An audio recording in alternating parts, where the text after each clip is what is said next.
bénis dans le nom du Seigneur. Nous allons partager le verset biblique auquel le Seigneur nous a recommandé de pouvoir partager avec vous. Le verset se trouve dans le livre de Jean, chapitre 8, à partir du verset 30 à 32. Jean, chapitre 8, verset 30 à 32. Je lis au nom du Seigneur.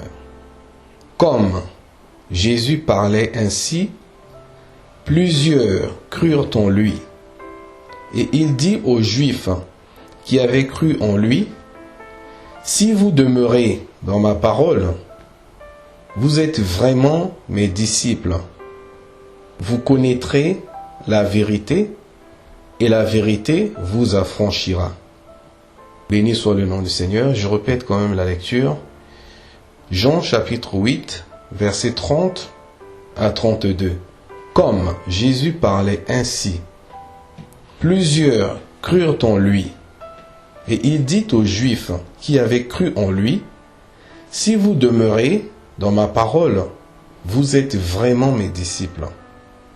Vous connaîtrez la vérité, et la vérité vous affranchira. » Je bénis le Seigneur pour cette parole, une parole pleine de révélation. Dans ce texte, le Seigneur nous parle à nous l'Église. Le Seigneur nous parle à nous chrétiens. Aujourd'hui, en tant que chrétiens, en tant qu'enfants de Dieu, nombreux nous sommes de ceux qui venons à Christ afin de chercher la délivrance, afin de chercher notre délivrance, afin de chercher notre salut, afin de recevoir de notre Seigneur Jésus-Christ sa grâce, afin de recevoir de notre Seigneur Jésus-Christ une orientation, afin de recevoir du Seigneur Jésus-Christ sa lumière. Mais dans ce texte, à partir du verset 30, on nous fait comprendre que Jésus-Christ, il était en train de prêcher, et il prêchait à l'Église. Jésus-Christ, il était en train de prêcher, il prêchait à des personnes qui avaient cru en sa parole. Il prêchait à des personnes qui le suivaient. Il prêchait à des personnes qui recevaient le Seigneur Jésus-Christ comme leur sauveur. Il est de même de nous aujourd'hui. Nous sommes au travers du monde, éparpillés dans le monde. Nous sommes appelés chrétiens.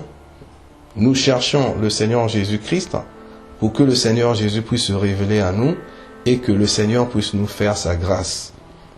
Mais dans ce texte, le Seigneur nous fait comprendre qu'il ne suffit pas seulement d'être chrétien, c'est-à-dire croyant en Jésus, pour que nous soyons sauvés immédiatement. Parce que beaucoup de chrétiens ont développé une manière de dire, de voir des choses, qui est de dire que je crois en Jésus, je suis déjà sauvé. Je crois en Jésus, je suis déjà délivré. Je crois en Jésus, je ne suis plus sous la condamnation, je ne suis plus sous la malédiction. Je suis béni parce que je crois en Jésus. Mais en réalité, quand nous regardons nos vies, quand nous observons la vie des chrétiens qui marchent dans la présence du Seigneur, mais beaucoup sont de ceux qui vivent des situations difficiles, qui vivent des échecs, qui vivent le célibat, qui vivent le combat spirituel à cause des attaques de l'ennemi, qui vivent les situations qui ne reflètent pas la gloire du Seigneur. Mais dans ce texte, le Seigneur nous fait comprendre qu'il ne suffit pas que nous soyons chrétiens, que nous puissions marcher avec lui, pour que nous soyons délivrés automatiquement. Mais au contraire, le Seigneur nous fait comprendre une chose très importante en disant, si vous demeurez dans ma parole, vous êtes vraiment mes disciples. Donc le Seigneur est en train de nous faire comprendre qu'il ne suffit pas que nous soyons seulement chrétiens ou que nous soyons sauvés. Mais il est en train de nous faire comprendre que pour que nous soyons sauvés, premièrement, nous devons demeurer dans sa parole. C'est-à-dire que nous devons vivre dans la parole de Dieu. Nous devons marcher en conformité de sa parole. nous devons accepter que la parole de Dieu puisse demeurer d'abord en nous et que nous puissions aussi demeurer dans la parole du Seigneur. Demeurer dans la parole du Seigneur. Écouter la parole du Seigneur, recevoir la parole de Jésus, marcher selon la parole de Jésus. Et quand le Seigneur nous recommande de demeurer dans sa parole, il nous fait comprendre que si nous demeurons dans sa parole et que sa parole demeure en nous, nous sommes véritablement ses disciples. Alors qu'aujourd'hui, beaucoup de chrétiens aiment être chrétiens, mais ne veulent pas demeurer dans la parole du Seigneur. Demeurer dans la parole du Seigneur, c'est obéir au commandement de la parole du Seigneur. Quand le Seigneur nous dit d'abandonner le péché, nous devons abandonner le péché. Quand le Seigneur nous recommande de pardonner à tous ceux qui nous ont offensés, nous devons pardonner. Quand le Seigneur nous recommande de marcher dans la piété et dans la sanctification, nous devons marcher dans la piété et dans la sanctification. Évidemment, bien-aimés, c'est cela, demeurer dans la parole du Seigneur. Alors que, aujourd'hui, de nos jours, beaucoup de chrétiens refusent de se soumettre, bien-aimés dans le Seigneur, à cette volonté qui est de demeurer dans la parole du Seigneur. Alors, bien-aimés, pour que nous soyons sauvés, ce texte nous fait comprendre que nous devons demeurer dans la parole du Seigneur et que nous soyons des disciples. Nous soyons d'abord des disciples. Quand nous serons des disciples, la Bible nous fait comprendre au verset 32 que nous allons connaître la vérité. Il dit, vous connaîtrez la vérité et la vérité vous affranchira.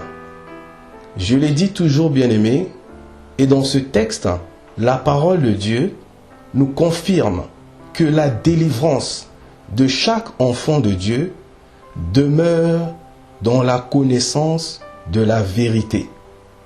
La délivrance de tout enfant de Dieu demeure dans la connaissance de la vérité. Ça veut dire que quand le Seigneur Jésus-Christ marche avec nous et que sa parole marche avec nous, et quand nous devenons disciples du Seigneur Jésus-Christ, nous allons nous asseoir dans la connaissance de la vérité. Et c'est la connaissance de la vérité qui va nous affranchir. Parce que la Bible déclare dans le livre de Osée, chapitre 4, verset 6, que mon peuple est détruit parce qu'il lui manque la connaissance.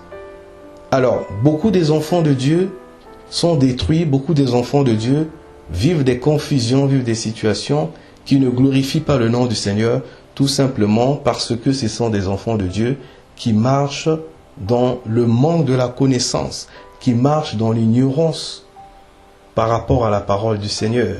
Alors dans ce texte, le Seigneur Jésus-Christ est en train de faire comprendre à l'Assemblée, de faire comprendre à l'Église, de faire comprendre à la communauté chrétienne que c'est en demeurant dans sa parole que nous allons pouvoir devenir ses disciples.